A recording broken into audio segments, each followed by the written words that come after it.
Hello, hello. Welcome to another Domo live stream. Feel free to put where you're tuning in from in the chat. We love to see where people are coming in, and it looks like we have a good crew here already. We have a great episode today. We have Dan and Riley here. This is our second episode in our AI Academy live stream series, and this is all going to be about utilizing your AI agent for all sorts of marketing strategies. So if you missed episode one, we had a little overview from Dan about this new series and about the advanced customer enablement team. Dan, could you give just a brief overview of what our users can expect from this series? Yeah, thanks, Anna. Super pumped about it. So our whole goal here, right, is Domo is the platform for your AI solutions, and we're just coming at you hands-on to help make sure that you not only understand what you can do with Domo and AI, but actually get your hands dirty, right? Roll your sleeves up and let's build some stuff together. That's what we did last week with our first episode, where we created a simple agent that would take communications and translate them to the language that the user wanted to receive them in and get them sent out. And we got a really cool solution today with Riley in the marketing space. So we're going to come at you with a bunch of these. I think we got 10 of them planned, and we'll keep it going as long as you guys keep enjoying it. But yeah, that's what we're all about. Awesome. And episode one is up on the community forums. I'll put a link to it in the comments right now. But the community forums are where you go for all things upcoming events, past events. I also, if you're new here, or if you're not new to the live streams, you probably might not have seen my face before. I'm Anna Yardley. I'm on the community team here with Eddie, and he's out, so I get a play host for the day. So we'll see. We're all just doing our best up here, me, Dan, and Riley. We're going to hope that everything carries on as planned. And since I get the FaceTime, I'm going to plug the community forums. The community forums are where I hang out all day. That is the best place, the fastest place to get an answer to your Domo question. So usually those answers are coming from Domo users, just like you on the call. Sometimes Dan will pop in, answer a question, but you'll usually get a response in 1 to 2 hours. It's pretty awesome. So I assume because you're engaged on this live stream, you're already signed up. But if you're not, please go do that. And I'll send a link in here just in 1 second. All right. Well, all expertise in these sessions is provided by our advanced customer enablement team. I just said that, the ACE team, Dan and Riley. I will let you guys take it away from here. Sweet. Thanks, Anna. And hey, everybody. Like Anna mentioned, y'all have seen and heard from both Riley and I on this platform a bunch. We've never administered the thing, so please be patient, and understanding if there's some weirdness. While Eddie's out, we're figuring out and we're learning. But Riley, tell us a little bit more. What do we have in store today? What are we going to build? Yeah, we've got a cool agent that we're going to be building today that's going to help accelerate and scale your marketing efforts to be customizable to different customer segments that you have for your organization, for your company. It's going to search through data that you have in your Domo instance, create a custom email campaign for that user to help point them in the right direction and buy more product. And so we're going to build an agent that does that for us, has a human in the loop process where you can confirm and send that response out. I love it, man. I'm super excited for this one. For those of you that aren't in marketing, right? Riley mentioned this is related to marketing messages. Don't tune out. Stay here, right? One of the underlying themes that we want everybody to take away as we go through these is how to use the tools and whatnot. So it's framed up in a use case of a marketer wanting to do relevant campaigns. But I promise, whether you're in marketing or not, you're going to find value in the technology and the patterns that Riley's going to help you employ today. But I know, Riley, we got a busy agenda, right? Should we jump right in and get to building? We ready? Yeah, let's do it. All right. All right. Gonna share my screen out here, and we're gonna jump into it. We can figure out how to do this. Everybody, cross your collective fingers. I think we got it. There we go. Perfect. It's like we've done it once or twice, but really this is the first time. But before jumping into it, as Dan mentioned, this is a agent tailored around a marketing use case, but we're going to be using Domo technology all across the board. As you see here, we've got a App Studio app. We're going to be using forms. We're going to be using tasking queues, workflows, the new AI agent Catalyst. And so we're going to be using all sorts of technology. So please stay tuned in. Open up your Domo instance. We're going to be building this out together. We've curated the data for you. And so by the end of this, you should be able to have built hopefully your second agent by now if you tuned in last week. But we're going to build an awesome agent together. And so a quick demo of what we're going to be building today. Here we have our Marketing Campaign Manager app. In the application here, we have a form that will allow us to select a customer segment that we want to create a custom email campaign for. And then below, we have our tasking queue center that allows us to manage the AI-generated content. So if I am a marketing specialist that wants to analyze and create a marketing campaign for the home tech builders, I can go in, I'll submit this form entry, it kicks off a workflow.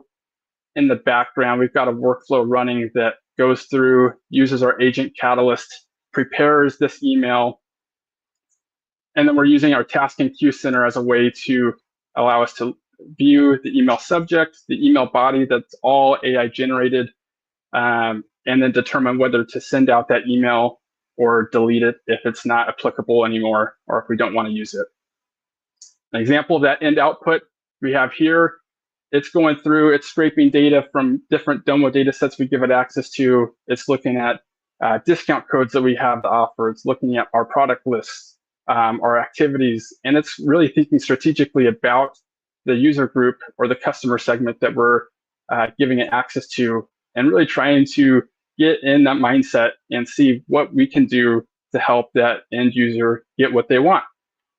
And so we're going to be working towards that end goal today, and we're going to build this App Studio from start to finish. So with that said, if everyone can open up, if you have a Domo instance that you can work in, open up and get into the Domo environment. And we're going to start by getting access to our data. So I'll give everyone a second to get logged in, to pull up that instance. And where we're going to go first is to our Domo App Store. For those of you who haven't connected data into Domo before and have just used pre-built data sets, our App Store allows us to pull in data from a number of different sources via our connectors. And the connector that we're going to use today is our sample dataset connector, or our sample data connector.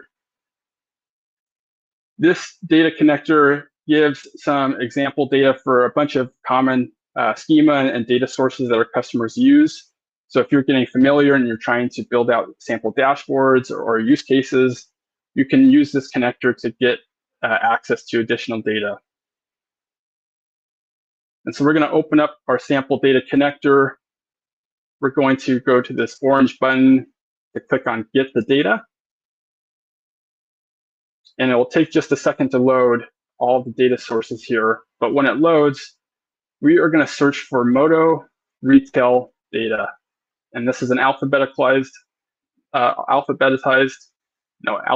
list. Excuse me.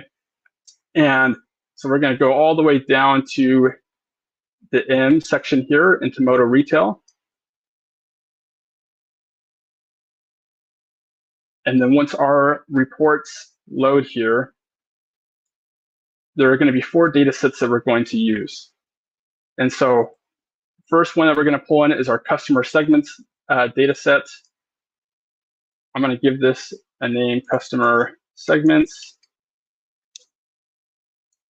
And then we're going to save it to our Domo instance. And rather than clicking on this save button here, I'm going to click on this drop-down option and click on Save and New. And what this does is in the background, it will create the data set for me. It will show up in the data tab, but it doesn't launch me into a different tab.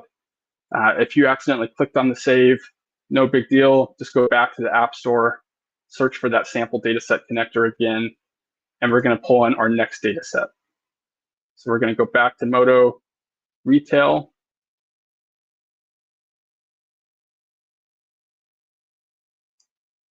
We're going to grab our next one for events, our discount codes.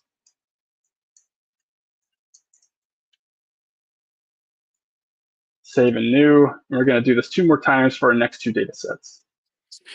I love that save and new functionality. If you missed it, we just rolled that into the product in this last release, right, Riley? That's right. Makes it so much easier. Saves multiple clicks. New thing we snuck in there, a little quality of life improvement, and cool to see it in action here. That's right. Good highlight, Dan. Going through, grabbing our events data set, save and new. And we've got one more. Hopefully everyone's able to get access to these since this is a global connector. We've got our last one here.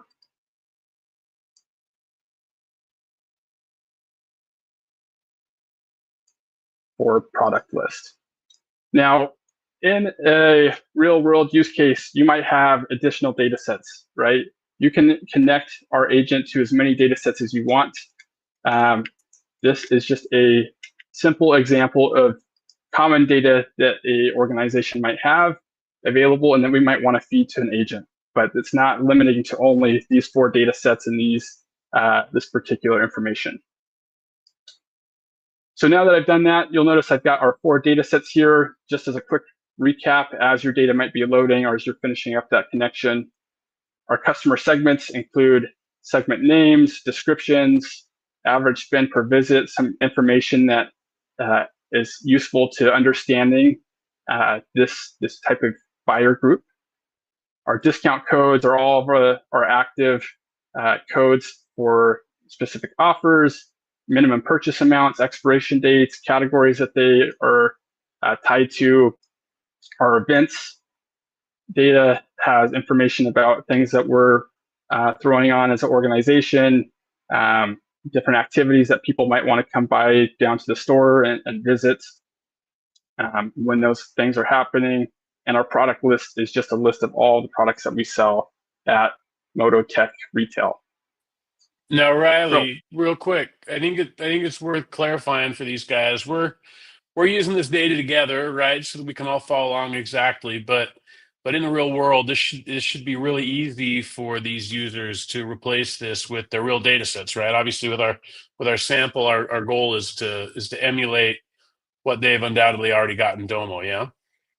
That's right. Yeah, these are sample data sets, but what we want you to do is take what you learned here and take the data that you already have connected in your Domo instance and find that connection between what we learn and how to use the tools here and what's applicable to your organization and the way you operate. So it doesn't need to be this exact data. Use what you've got in your instance when it goes to building an agent to solve a problem that you're facing. So we've got our data in here. Now we're going to work on creating our agent. So we know what we wanted to do. We have the data that we wanted to analyze, and we want the end output of this to be a really curated and custom email to drive our end users to buy more of our product. And so to work with our agent, we are going to be using the workflow tool. So that tool is going to be found under the More section. And then at the bottom right of that pop-up modal. Now, real quick, what we're going to be doing here, yeah. Riley, sorry for the interruption. This came up last week. Most of you should have workflows turned on. If you don't, right, if you get here and you see a splash screen merchandising the product, reach out to your CSM, reach out to your account team. For anybody who's on a consumption-based contract, it's already there. For many of you that aren't, you've requested that it get turned on, but just know that if you're not seeing that, apologies. We will get it turned on for you. Reach out to your account team, and you can resume this where we left off here. But for most of you, it should be there.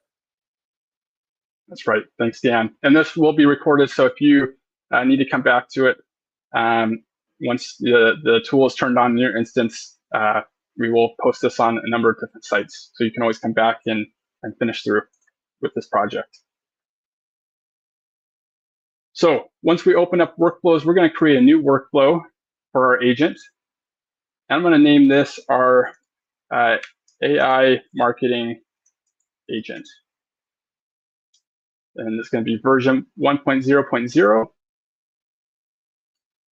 And when we create our workflow, it is going to start with a blank canvas. Nothing's configured on the screen, and we're going to be starting from scratch. And starting with how we want to initiate our workflow, or how we want to start our workflow. And so there's a couple different options. We can set it to be based up on a timer, so it runs every day, every month, every so often. And so if we know every second week of the month we want to run a new campaign, we can set this to auto trigger and generate all of these email templates.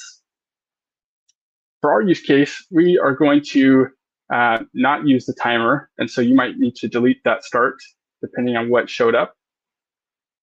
And instead, what we're going to do is use a start form. So because we want it to be really easy for us to leverage this tool, we're going to have a user select the segment that we want to the customer segment that we want to create the campaign for. And we're going to do that by having a user fill out a form with the segment they want to have the agent run through. And so on the right-hand side, there's going to be a bright green button that says Customize Start Form. We're going to click on that, and it's going to open up our form modal, our form builder. And at the top left, if we click on the new form button, we're going to rename our form to be our AI agent, our AI marketing agent form. And for the question, what we want to know is what customer segment we want to create the campaign for. And so we're going to add one question here. We're going to say, select a customer segment. And I added that question just by clicking on the add question here. And then our response, we want it to be a single choice dropdown. So we're going to be selecting one option. And rather than having to hand insert our options here, if we go to the top right menu, we have the ability to identify how we create our field options. And so instead of user defined, we're going to click on this drop down here and select dataset defined. And we connected a dataset for our customer segments. And so that's the dataset that we're going to look at. And the column that we're going to analyze is the segment name. And so now what we have, if we go to preview our form, is we'll have a drop down where we can select a customer segment based on the options that show up in our data set. So we're going to save this, and off to the right, we're going to see a configuration panel. We're going to want to map our user's response to a variable. And so under start parameters, where it says select a customer segment, we're going to click on the drop down here and create variable and map. Now, by doing that, you'll notice that a new variable showed up on our left-hand side where we have our list of all of our workflow variables. This is going to be how we save data from one step to the next in workflows. So it's a temporary storage of data as we're working through this business process, as we're building out the content here. And so our form submission is now saved to this variable. Now, if I want to rename this, I can hover over and click on the pencil icon. And I want it to just say customer segment instead. And I can update that value. All right, so we have the segment that we want to create the campaign, the email for. Now we need our agent to know what it's supposed to do. We need to configure and set up our AI agent. And so as was released a couple of weeks ago at Domopalooza, we're going to click on the plus icon and add a second task. And this new task is going to be building an AI agent task. So we're going to click on our little purple robot icon, And by doing so, we'll notice that we now have our agent configuration panel on the right-hand side. And we're going to name this our marketing agent. Now, under the AI agent, there is an option for configure our AI agent. And so we're going to open this, and this is going to take us step-by-step how we build this autonomous agent that's going to run through our logic here, our instructions, and it's going to generate this custom marketing email. And in our configuration, there's 3 things that we as users can edit and adjust to help direct our end users. The first is instructions. So the instructions are going to be the supporting context that help our agent know what its task in life is. So the instructions will help us tell it what it needs to think through, what its purpose is, what it should expect as inputs, and what it should expect to produce as an output.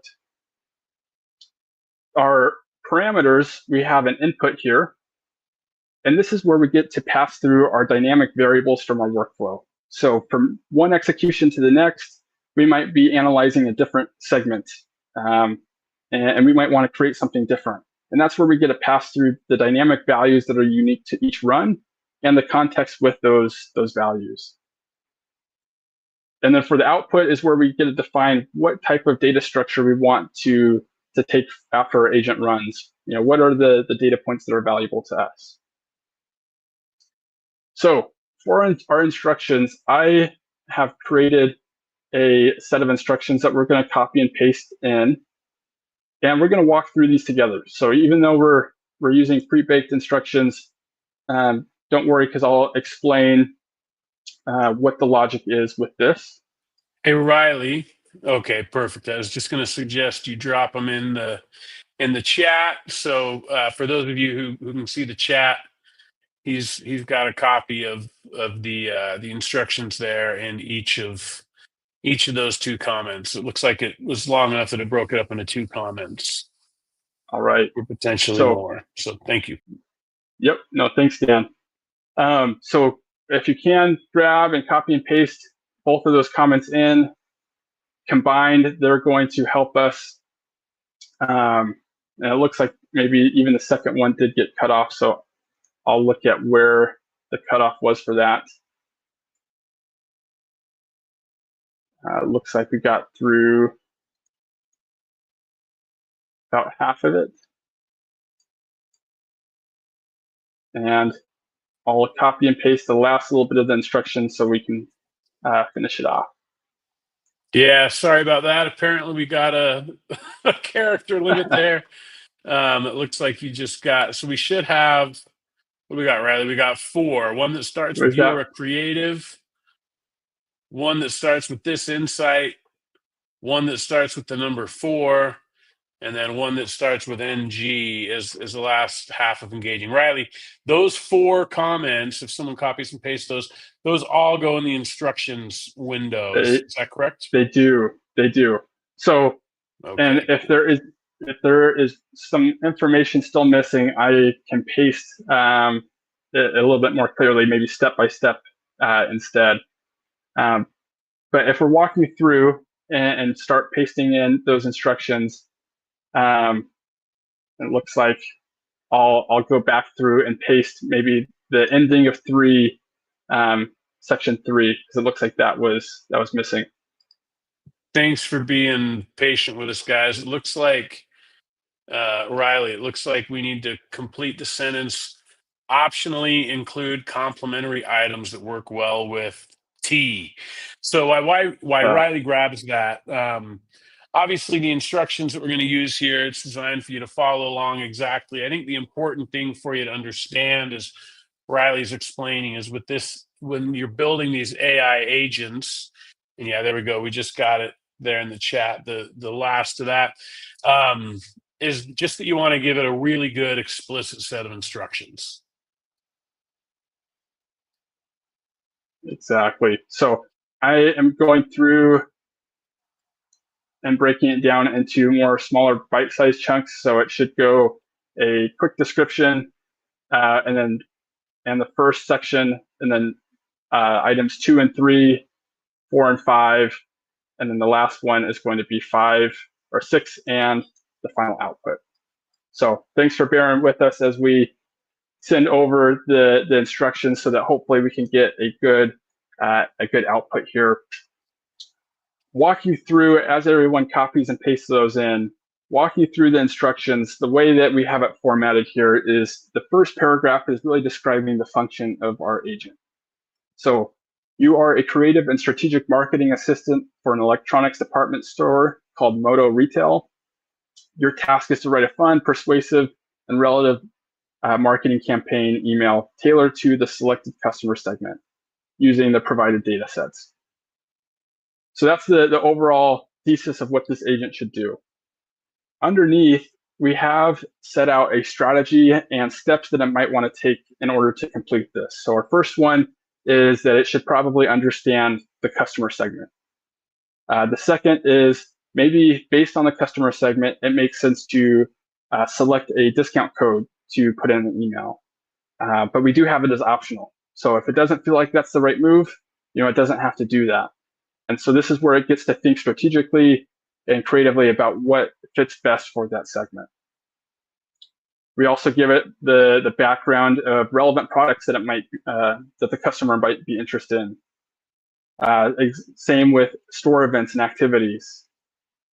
And lastly, we prompt it to finalize a strategy, consider all of this information, and write that final campaign email and return to us the email subject and email body.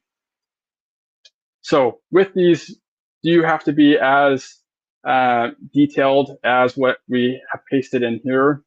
The answer is no, right? If we left some of these blank, it would be able to generate what it thinks it should do. It can most of the time fill in the gaps, and AI is getting better each and every day. And so it can make those jumps. But for a tool that we want to be reliable and we want to produce a high level output, the more context and the better instructions you give it, the more accurate it's going to be. And so definitely as you build your own, spending time and making those instructions is going to be very valuable and well worth the time and energy. And that's also a place that as you're testing, you can go back and adjust those instructions to get the better response that you might be looking for if it's not returning what you expect it to. So in the input is our next option here. We want to pass through the details for our run, right? So we want to pass through the customer segment that we're going to be analyzing, as well as the data sets that it should be using. And you'll notice that as I go to create my input here, I only have access to one customer segment, and that's the only reference. And so what we want to make sure is that our agent has access to our data sets in order to properly build the best campaign possible. So we're going to save our agent. And what we're going to do is we're going to add additional variables here that we can pass through to our agent. And so on the left-hand side, we're going to click on Add Variable. And we want to make sure that it can see our product list. And this is going to be a data set data type. So we're adding our variables to add additional context. And we're going to make this variable have an initial value. And we're going to select the data set for our initial value. And rather than clicking on Add Variable, if we click on the drop down to the right, we can do Save and add another. So we can stay in this modal. And so I'm going to add our next data set, which is events.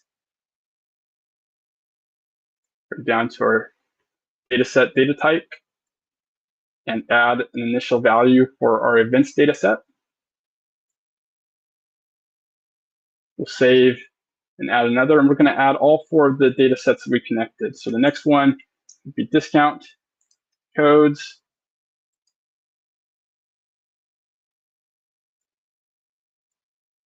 And we're going to select our discount codes data set. And our last one is our customer segments.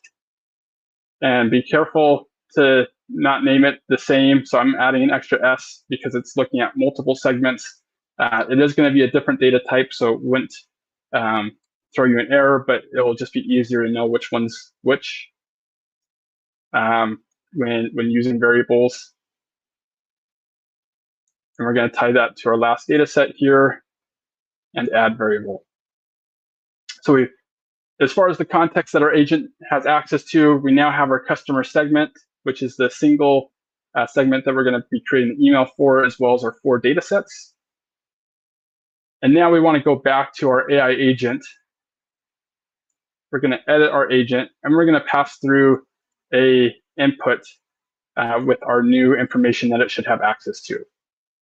And so similar to the prompt, I'm going to paste in an input that we're going to use. And I just put that in the chat. This input is going to be very simple. All it's doing is letting the agent know what it should use in order to fulfill this task. And so there are placeholders here. So where you have straight text for customer segment, we want to delete that text, and instead we're going to insert variables for this so that it's dynamic when we run it.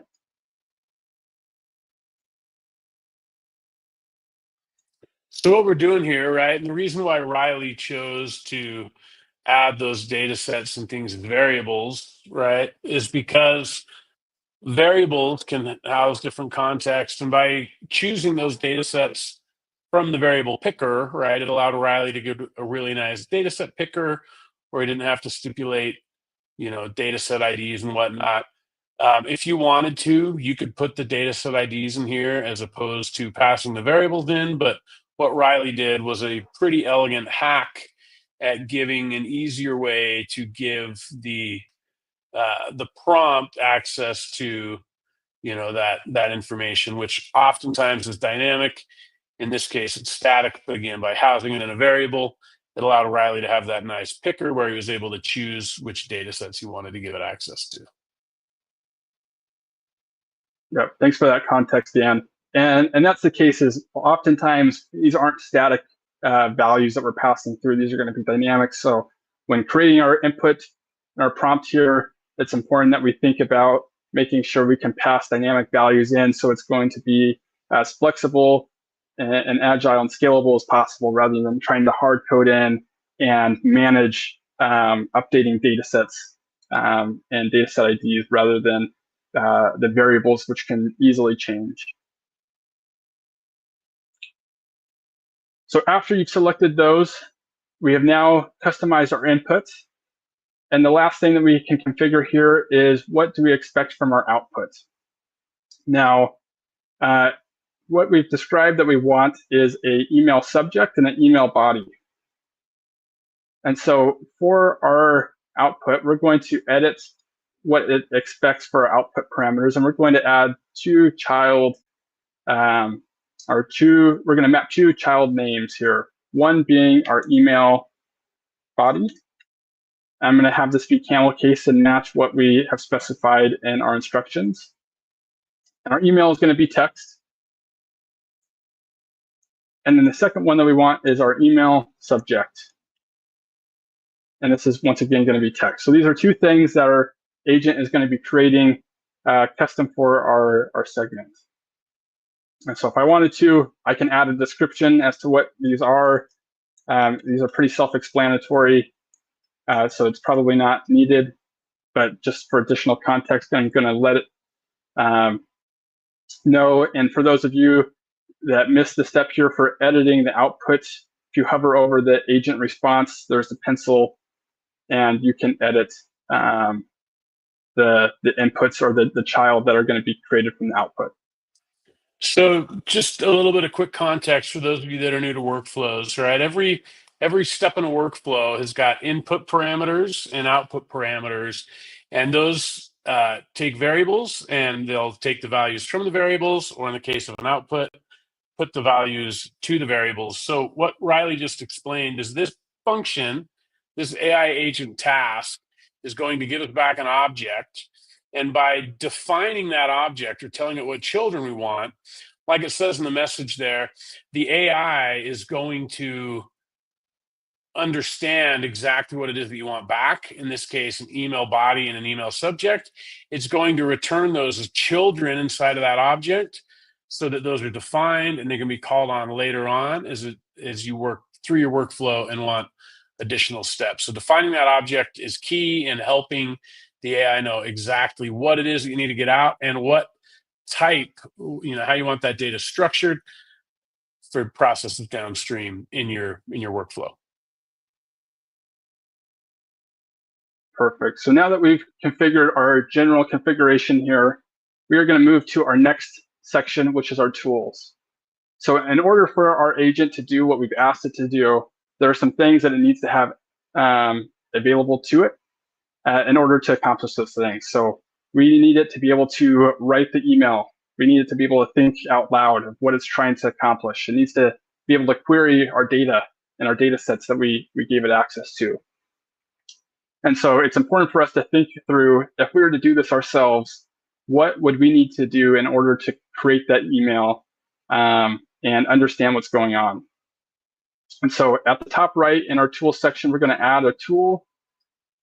And the first thing we want our agent to be able to do is we need it to be able to generate text. And so we're going to search for our AI services layer.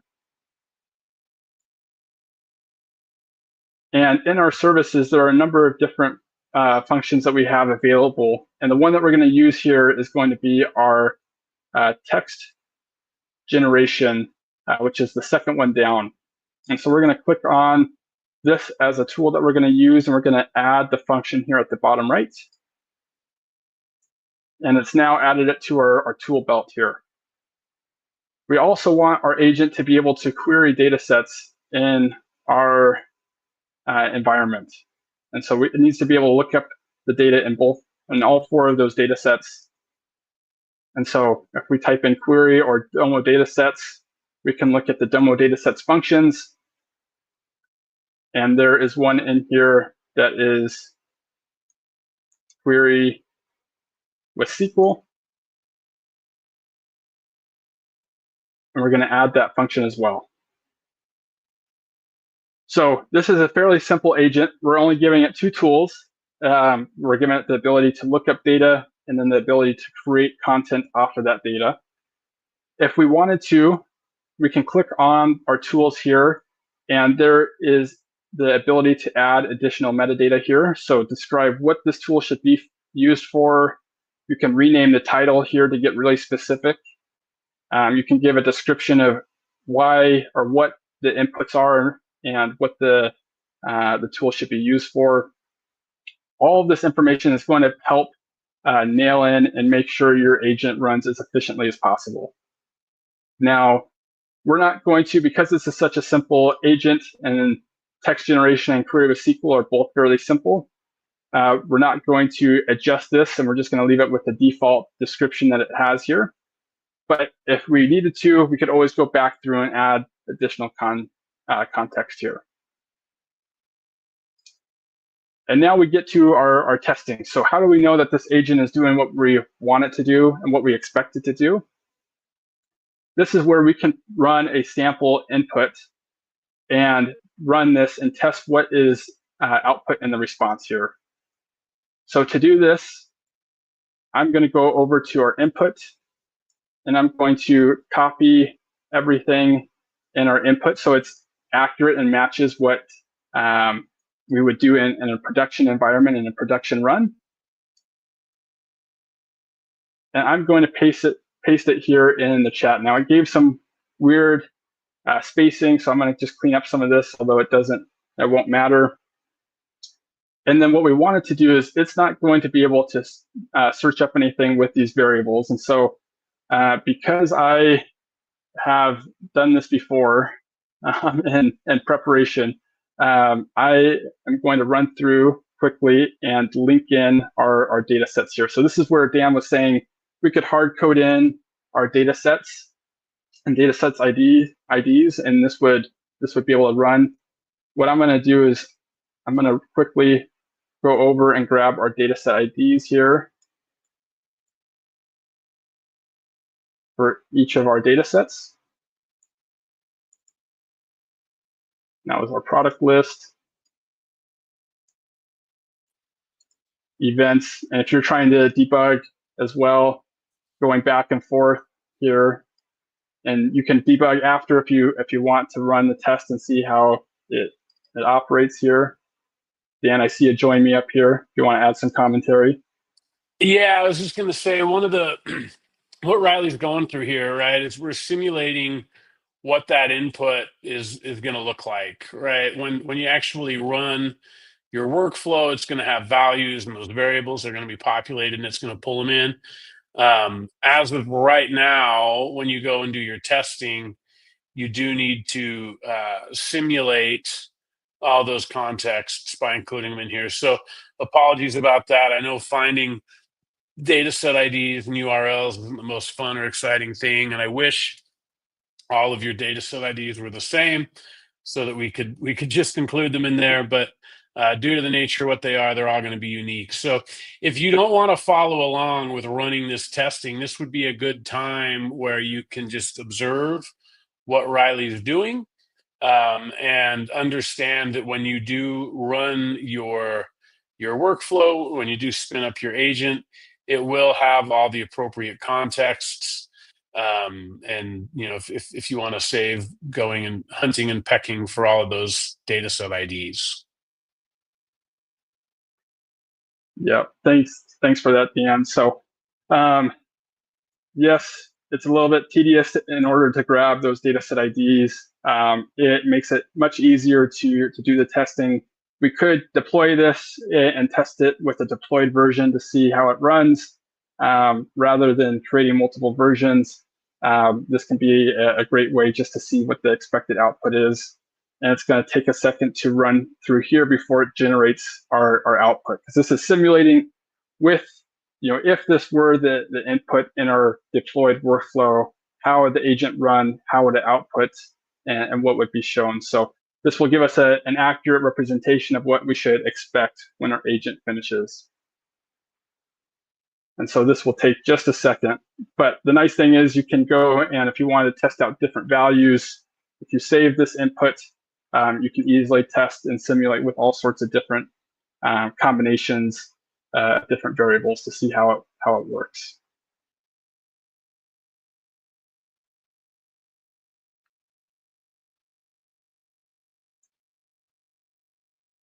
And the longer we wait, the more we know it's working hard and it's thinking super strategically here to create the best campaign message we've seen. And just like that, we have our output. And so what's great about the way that this is formatted is it takes us step-by-step what our agent did. So rather than just giving us a response with a black box of the steps that it went through, we can see the first thing it did here is it responded to our message or input, describing what it's going to do. So first, I'm going to analyze the data for the bargain hunter segment. It's going through, it queries that data set, gets the results back, and it continues looping through step by step what it thinks is best in order to query all the information and then craft that email. So I'm going to skip all the way to the bottom because it took multiple steps to get to our final output. And here we see our email subject is exclusive deals alert, up to 30% off plus free shipping on your favorite tech. I don't know about you. I'm a big discount hunter. So if I see that, I'm instantly intrigued with what kind of tech can I get on a flaming hot deal. And then we have our email body that is formatted. We've got some fun emojis in here. Super, it's super personable. It's tailored towards the bargain hunter persona, and this is looking great. Hey, Riley, real quick. Raj here asked about the segments created manually or via automation. Do you want to take a second and just address where the customer segments came from? Yeah. So there are a number of different marketing platforms out there that do segment breakdown and create different segment groups on their customer base. And so that can be something that you build a model for and create those groupings of those like individuals, or it's something that you can pull in and use a third-party tool to pull that data in and use that data in Domo once you've connected it from an external tool. For this example, we had a data set in Snowflake. It ran through a model there. It created the customer segments. And then to give it a name, we ran it through an LLM and said, based on the customer profiles that you analyze here, create a fun name, description of what type of users or what type of buyers these are. And so we can interact with it in that way. Well, and maybe one of the things that we can do in the future, right, is create an agent to help segment your customers, right? In this example, we're relying on that segmentation data already, but yeah, just thought maybe we do that in the future, Riley. What do you think? I love it. Yeah, coming up with great ideas for future webinars here. So with this, we have our agent. We could easily go through, add an extra step, and just send it directly to an email, and that would let the agent send out whatever is produced without guidelines. However, we often want to make sure that our AI agents aren't on the loose, that there is some sort of human in the loop process, and that's what we're going to add here in just a couple of steps. So rather than letting AI take over and automate this whole process, we're going to add a user task. So if you want to add a secondary task item, and we're going to create a general task. Right? Paul brought up, hey, still need a human element. Don't want to give away product, not make a profit. So Paul, Riley's right there with you. When we're creating these automations, right, having this human in the loop is a critical component to make sure the AI doesn't go crazy and give all your stuff away. Riley's going to show us how to do that right now. That's awesome. Love your thinking, Paul. Right there with you. We do not want AI to go rogue on us, and therefore we are going to build in a quick human in the loop effort here to make sure that we double check what it's doing in the loop. So there are a number of different ways that we can do this. What I'm going to use here is a user task with our task and queue center. You'll notice here that it wants us to select a queue and assign it to a person. What I'm going to do is I'm going to customize, and we need to grab our executor first. But we want to first, before we do that, let's add it to a queue. So if you can open up a second Domo environment or a second Domo tab. And when you do that, we're going to go to the More tab and to the Task Center here at the bottom. So queues integrate really closely with workflows. It will allow us to assign different activities to individuals within your instance, and we can then manage that within workflows or apps in a very dynamic and customizable way. And so once again, under More in the Task Center, we're going to go to Manage Queues at the top right, and we're going to create a new queue. I'm going to say marketing email check queue. Now, if I just created that, if you wanted to share it with other people, there are a bunch of different things that you can edit and manage with around the queue here. We're going to set it as just a baseline queue. And one thing real quick, an important thing to understand as it relates to the queue is Riley's going to create a step in here where it assigns the approval to the person who submitted it, right? So we're going to look up who submitted the workflow, and we're going to assign that task of reviewing it to them. You do want to make sure that you share that queue with all the same people you're going to share the workflow with. So as he was hitting on the permissions, obviously for testing here today, just yourself having access to it will be sufficient. But when you do move on to the real world, you will want to make sure that you give the appropriate audiences the appropriate access to that queue. So don't overlook that too hard. Yep. Great call out. So once again, manage permissions here, make sure it's shared with the people that should be working in that queue. And then what I did here is I just saved our workflow just so we had a good stopping place.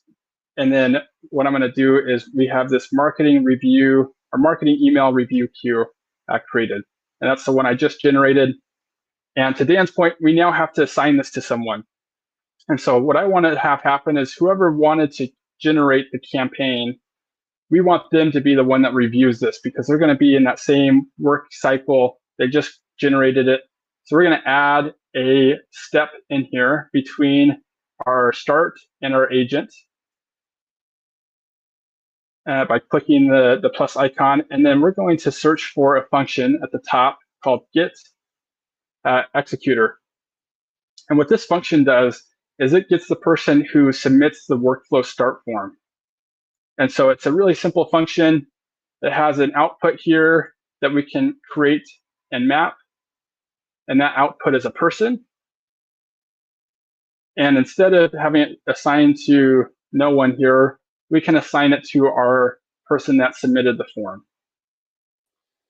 So what Riley just did there real quick, right? That get executor grabs some metadata from the workflow, right? So the executor or the executor, I don't know the right way to pronounce that, is the person that submitted that, right? So oftentimes when you're building your AI agents, you're building your workflow-based solutions, having the context of who started that will be really important for either a notification downstream or in this case, a human in the loop activity. So thanks for that, Riley. One thing I wanted to call out real quick, we're getting a lot of chatter on here. Kelly asked, could we push the output to a data set or some other delivery method besides email? Kelly, we got you in the chat, but wanted to make sure that everybody understands you can absolutely do whatever you want to with that response. So you could add that to an AppDB collection. You could write it to a data set. The example that Riley is showing here, he's going to quickly create a general task and a user task where we present that information for them to approve it. But within your workflow, you can do whatever you want to inside of that logic, right? So if you wanted to email it to somebody, if you wanted to do a text message, you want to write it to a Buzz channel, all those things are possible. Those are all steps that you can incorporate in your workflow. And as you dive in and gain familiarity with the tool, you'll see how some of those things are possible. So good question, Kelly. Yeah, keep the questions coming in the chat. We'll work on getting to them. It's great because I'm sure other people have the same question. So let's share the knowledge there. So with our queue, we want to add a user task. And so we're going to do that via a form. We're going to create a new form and we're going to say review email. And in this form, we want to do something where not only are we going to ask for some sort of user input, but we also want users to edit or review data that's already been created. And so this first one, we might add this, in a production use case to provide additional metadata such as the customer segment, and reasoning, and there are a lot of things that we can do to strengthen this workflow and this agent. But here we're going to say we have our email body. And we wanted to format it as a paragraph because it's a large piece of text. And in our advanced settings for our question here, we want it to not only provide an output, but also accept an input. And by clicking accept input, this allows us to take data that we have in a variable and pass it along into our form as a starting spot. So in our default value here, we are going to select variable defined. And I'm realizing that I forgot to map our output of our result here. So for those of you that ran into the same thing that I did, we want to go back to our marketing agent. We created this awesome agent. We want to make sure we save our response here. I'm going to zoom out so I can click to it. So in our marketing agent, we're going to create variable and map. And by doing that, we now have our results response from our agent. We have our email body and email subject. So now when we go back to our review form, we edit this. And now when we go to make it a variable defined value for our first question, we have result.email body, which is what comes from our agent, and that's going to be passed through here. And the next thing we want to know is with this email body question, a user will then be able to edit and make adjustments to the email if they want to, or they can say it's good to go. And so after they make the adjustments, we want to say send or delete email. And this is going to be a radio choice. We're going to say the options are either send or delete.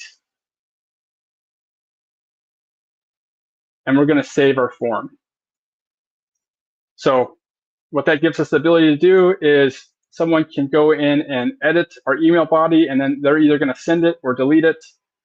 In our outputs, we're going to have the edited email body, if they did edit it, right over our existing result.email body. And then for send or delete email, we are going to create a new variable and map. And so this is a new response. It's going to tell us what we should do in our next step. In our next step, we want to have a conditional gateway. So we need to be able to decide what we should do with the send response or what we should do with the delete response. So I'm going to click on the next plus icon. We're going to go to flow controls here and to conditional logic, which is going to be able to help us set up both paths. And then from our conditional statement, I'm going to click on 2 plus icons for this conditional tile, one for our send path and one for our delete path. The delete path is simple. Sorry, can I jump in real? I know we're at the top of the Yeah. hour. I want you to finish what you're building out. Just want to let anyone know that needs to hop, that this recording will be available at the exact same link. So you can refresh after. It's on YouTube, it's on the forums. But Riley, I'll let you keep going for a few more minutes.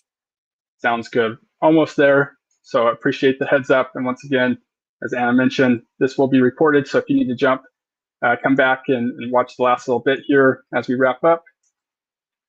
We will have 2 options, one for delete. And for our delete, our final step is going to be to end our path. And because this is a temporarily stored email, by just ending it, nothing's going to happen with that. And so it is similar to delete case scenario.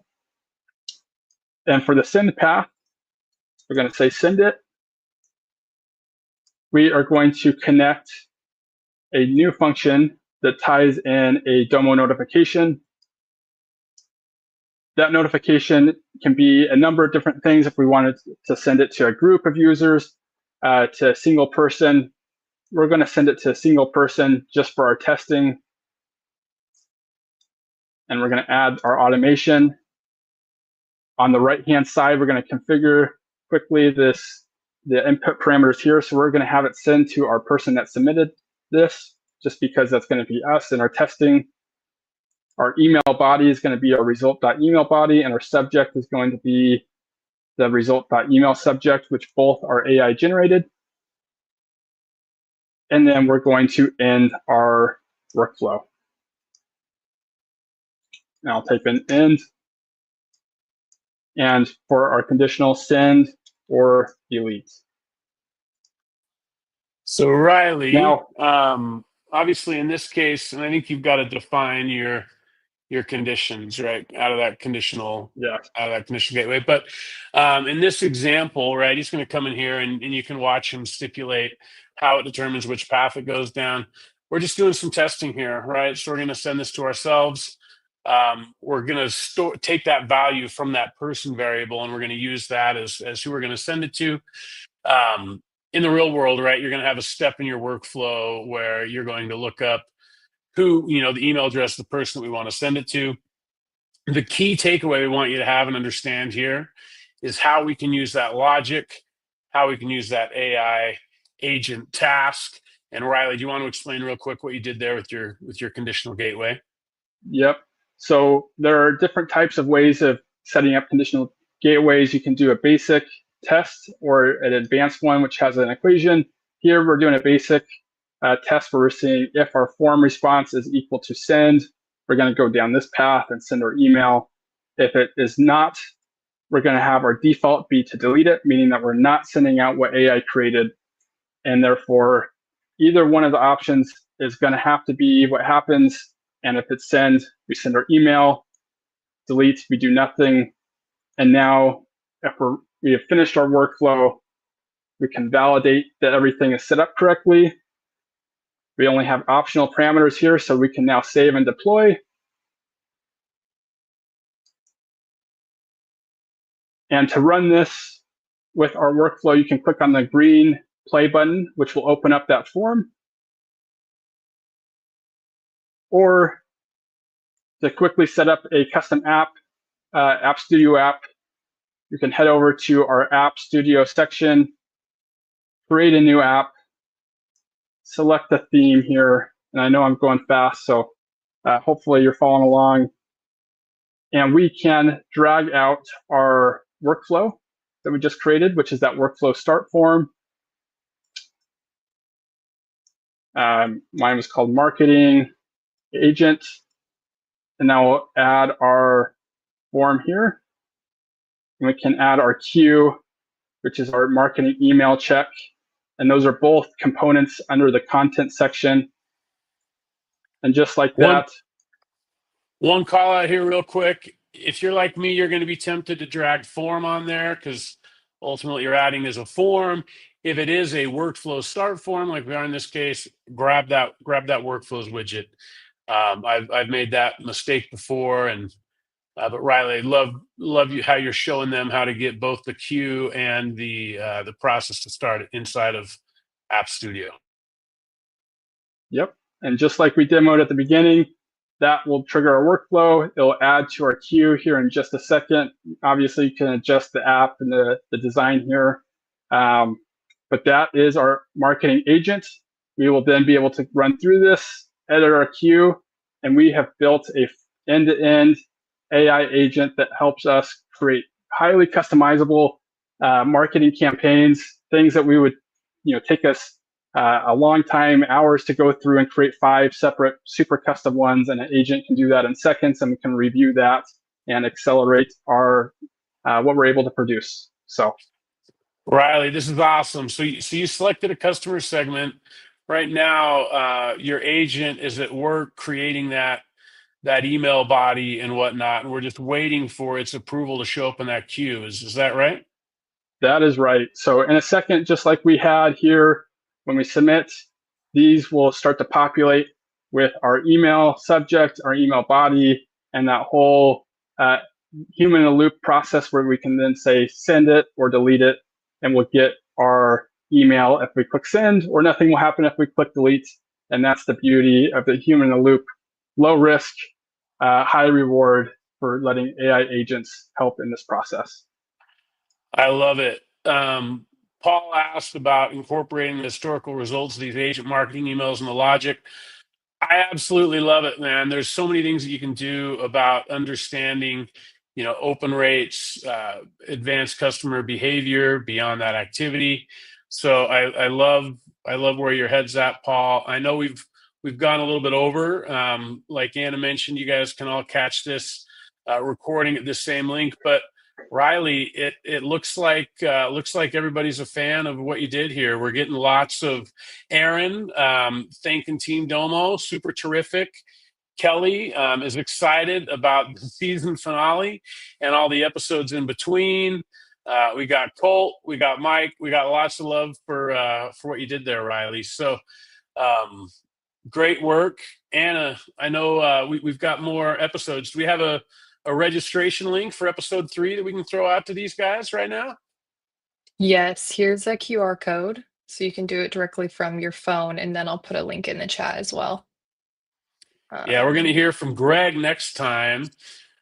Greg is gonna walk you through building an AI agent that will parse out an image and help you take action on that. So looks like there's tons of excitement around it. Walter, I appreciated all of that you showed through there.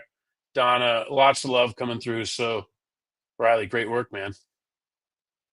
Appreciate the time, and yeah, hope to see you in session 3 to build the next agent with Greg. Okay, see ya, everyone. Thanks for joining. Thanks. Thank you.